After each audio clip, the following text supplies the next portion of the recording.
예수님이 가이사랴 빌립보에 가서 이 가이사랴 빌립보라는 게 이 가이사랴라는 게 시저라는 뜻이죠. 그러니까 갈릴리 북쪽에 있는 이 시저 황제의 도시에 들어가서 베드로에게 묻잖아요. 사람들이 나를 누구라 하고 너희는 나를 누구라 하냐라고 할 때 베드로가 그 유명한 신앙의 고백을 합니다. 주는 그리스도시요 살아계신 하나님의 아들이라는 거죠. 그랬더니 그때서 비로소 예수님이 고난을 받을 것에 대해서 이야기를 하세요. 이스라엘 사람들은 두 가지의 메시아의 상을 가지고 있었어요. 하나는 고난의 메시아고 또 하나는 영광의 메시아라는 거예요. 선지자들이 이 두 가지의 메시아를 기다리면서 이 두 가지 관점에 이 고난의 메시아와 영광의 메시아를 어떻게 오실까라고 생각하고 늘 메시아를 기다리고 있었죠. 지금도 이스라엘 사람들 중에 이 크리스찬 유대인들 그들은 지금도 이 영광의 메시아를 기다리고 있는데 이 고난의 메시아를 이해를 하지 못한 거죠. 왜 이해하지 못했냐면 메시아가 어떻게 고난을 받을 수 있을까? 그래서 베드로가 주님이 고난을 받겠다고 하니까 그러지 마옵소서 하고 예수님을 붙잡는 장면이 있었잖아요. 그때 예수님은 아주 단호하게 사탄아 물러가라 이렇게 얘기를 하세요. 오늘 이 말씀은 그 모든 것들이 끝나고 나서 엿새 후에 이렇게 시작하는 거예요. 그러니까 고난의 메시아를 말씀하시면서 그 고난의 메시아를 어떻게 오시는지를 미리 그 제자들에게, 특별히 오늘 베드로와 야고보와 요한을 데리고 산에 올라가셔서 그 변형된 모습으로 예시하고 있는 거죠. 그래서 그 2절부터 오늘 이 13절에 있는 말씀은 이 변화산의 이 변형을 통해서 예수님이 어떻게 이 영광의 메시아가 될 것인지 그것을 우리에게 보여주고 있는 거죠. 오늘 모습의 이 산에 올라가서 제자들이 경험했던 것들은 3절에 보니까 그 옷이 광채가 나며 세상에서 빨래하는 자가 그렇게 희게 할 수 없을 만큼 매우 희어졌더라 이렇게 돼 있어요. 요한계시록에 보면 흰 옷 입은 자, 그죠? 14만 4천 명의 흰 옷 입은 자들의 모습이 나타납니다.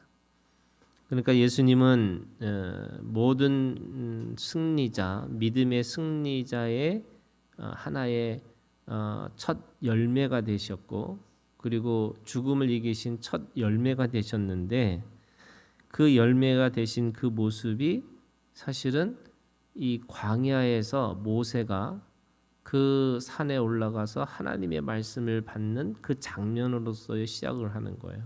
그러니까 지금 오늘 엘리야와 모세의 모습으로 나타나신 것은 이 두 사람이 가지고 있는 그 모습으로 예수님이 이 땅에 오셔서 그것을 온전하고 완전하게 이루시는 그 하나님의 영광을 우리에게 보여주고 있는 거죠. 그러나 그거를 다 경험하고 나서 갑자기 예수님이 내려오셔서 아무에게도 말하지 말고, 그리고 본인이 이 고난에 대한 이야기를 하세요. 12절에 있는 말씀에 보면 어찌 인자에 대하여 기록하기를 많은 고난을 받고 멸시를 당하리라 했느냐 이렇게 얘기를 해요. 그러니까 고난과 멸시를 당하는 걸 통해서 하나님이 그 메시아 예수님이 그렇게 다시 영광의 자리로 갈 것인데 그 가는 과정이 지금 엘리야와 모세의 모습으로 이 땅에 오셨다라고 말씀하고 있는 거죠. 엘리야는 첫 번째는 최고의 선지자 중에 하나였어요. 하나님의 말씀을 전하는 자의 모습으로 오신 거죠. 그런데 엘리야가 가지고 있는 최고의 모습은 죽음을 맛보지 않았던 사람이에요. 그러니까 구약에서 죽음을 경험하지 않은 사람이 에녹과 엘리야죠. 그러니까 모든 산자의 이 믿음의 상징은 에녹과 엘리야의 두 사람의 모습으로 나타나는 거예요. 그래서 예수님이 결국에는 이 고난과 멸시를 당하면서 죽음까지 이르렀지만 결국 그분은 무덤에서 머물 수 없는 분이라는 게 하나의 상징이 엘리야의 모습으로 우리 가운데 나타나셨다라는 것을 이야기하고 있는 거예요. 선지자는 하나님의 말씀을 듣고 그 들은 그대로를 전하는 사람이 이 선지자거든요. 그러면 그 선지자의 그 모습을 가지고 오셨지만 그분은 결국 이 멸시와 고난 가운데서도 죽지 않으시고 영원히 살 것이다 이렇게 말씀하세요. 그러면서 동시에 모세의 모습으로 오셨죠. 모세는 구약에서는 우리가 볼 때는 아브라함과 다윗에 비하면은 이게 어떤 그렇게 사람들에게 어떻게 보면은 그 제대로 된 평가를 받지 못하는 사람처럼 보이지만 사실은 모세가요 건국자고 그리고 법을 세운 입법자고 그리고 이 나라를 세운 건국자이면서 동시에 그들을 구원한 해방자인 거예요. 그러니까 모세는 모든 이스라엘의 시작과 같은 의미가 있어요. 그럼 모세의 모습으로 오셨다는 게 뭐냐면 이 모세처럼 하나님 나라의 시작이 예수 그리스도를 통해서 나타났고 또 그 하나님 나라의 법을 세우신 분이 예수님이시고 그리고 그 하나님 나라의 그를 만드시기 위해서 그 사람들을 구원하시는 구원자로 이 땅에 오셨다라는 것을 보여주고 있는 거예요. 그래서 이 두 사람 엘리야와 모세의 이 변형을 가지고 이 땅에 오셔서 그렇게 사람들에게 이 사명을 가지고 오셨다라는 거예요. 그랬더니 5절에 베드로가 예수께 고하되 라삐여 우리가 여기 있는 것이 좋사오니 우리가 초막셋을 칠 하나는 주를 위하여 하나는 모세를 위하여 하나는 엘리야를 위하여 하사이다 이렇게 얘기해요. 자기가 무슨 말을 한지 모른다고 하면서도 이 초막셋이라는 이 표현은 사실은 이스라엘 백성들이 광야에서 장막절을 지키고 있듯이 바로 그것이 결국에는 하나님 나라의 시작인 것처럼 그곳에서 함께 하나님이 그 안에 영광과 하나님의 임재 안에 거하시는 것을 그렇게 고백하고 있는 겁니다. 그래서 우리가 이런 거예요. 오늘 이 말씀 속에는 두 가지 아주 극단적인 것이 부딪히고 있는 건데 고난과 멸시 속에 하나님의 영광이 있다는 거예요. 그래서 이 말을 한마디로 하면은 no pain, no cry이에요. no crown이에요. 그러니까 고통 없이는 그 왕관이 없는 거죠. 어떤 것도 이 대가 지불이라고 하는 이 대가 지불 하지 않고는 결국에는 승리자가 될 수 없다. 이렇게 말씀하고 있는 거예요.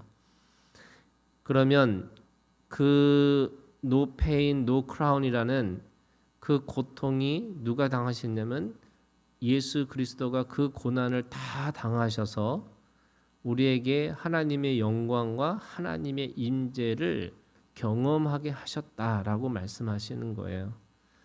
그러니까 오늘 우리가 주님 안에서 해야 될 그 삶이라는 것이 어떤 거냐면 사실은 엘리야의 사명만 있다 이렇게 얘기하시는 거예요. 오늘 말씀해 보니까 이렇게 돼요. 11절 이에 예수께 묻자와 이르되 어찌하여 서기관들이 엘리야가 먼저 와야 하리라 하나이까 이렇게 얘기하죠. 이거는 다른 복음서에 보면은 이 엘리야가 누구냐면 세례 요한이라고 얘기를 해요.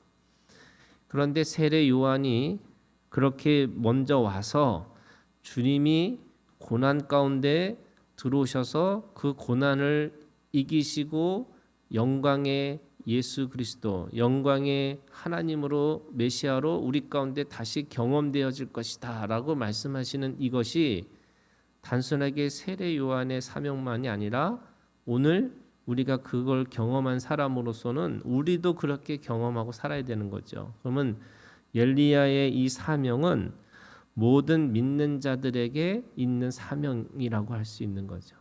그래서 세례 요한은 주님이 오시기 전에 그 고난과 그 죽음과 그리고 그 부활의 메시지, 그 메시아로서의 그 오심을 선포했다면 오늘 우리에게는 똑같이 믿지 않는 모든 사람들에게 이 우리가 죽고 부활하고 그리고 결국에는 이 영광이 우리 가운데 있다라는 것을 전하는 자로 살아야 된다는 것을 말씀하고 있는 거예요.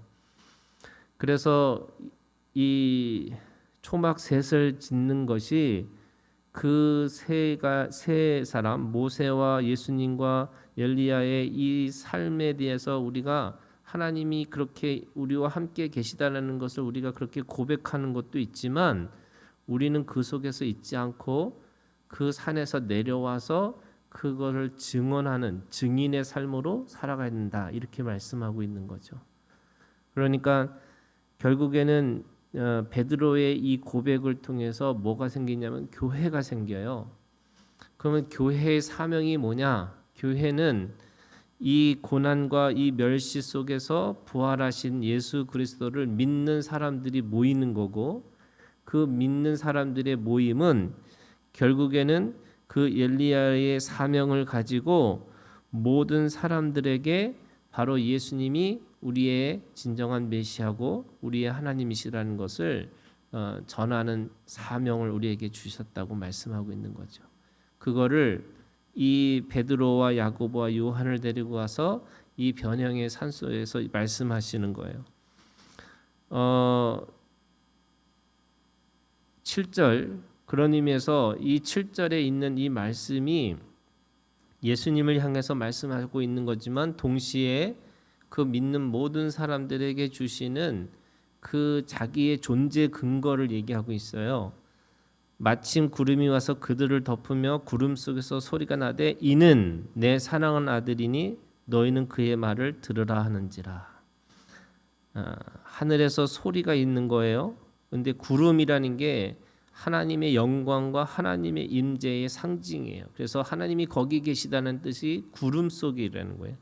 거기서 하나님 아버지가 예수님을 향해서 내 사랑 아들이다 라고 말씀하시는 그 말씀이 결국에는 고난과 멸시를 통해서 부활하신 예수 그리스도가 하나님의 아들이라는 걸 보여주고 우리도 또한 그 삶을 살아가면서 엘리야의 증언의 그 사명을 감당하면서 우리가 하나님의 소리, 바로 하늘에서 들리는 이 소리가 우리의 존재 근거, 다시 말해서 우리가 하나님의 상속자로서 또 하나님의 유업을 받은 유업자로서 그렇게 살라고 말씀하고 있는 거죠. 그래서 우리는 두 가지의 사명이 있는 거예요. 이 엘리야처럼 하나님의 그 하나님을 전하는 자의 사명을 갖고 있으면서 하나님의 아들로서의 영원한 삶, 그것이 죽음을 맛보지 않은 엘리야의 모습. 그러니까 우리는 믿는 그 순간부터 부활을 믿고 살아가기 때문에 우리에게는 죽음이 없는 거죠. 그래서 내가 살아서 예수를 믿는 순간에 이제는 우리에게 이제는 영원한 생명을 가지고 살아가는 사람 이렇게 말씀하고 있습니다. 오늘도 하늘에서 소리가 있어 이는 내 사랑 아들이라고 하는 이 하나님이 우리에게 주신 이 존재 근거를 가지고 우리의 삶 속에서 날마다 승리하는 우리가 되기를 주님의 이름으로 축원합니다. 우리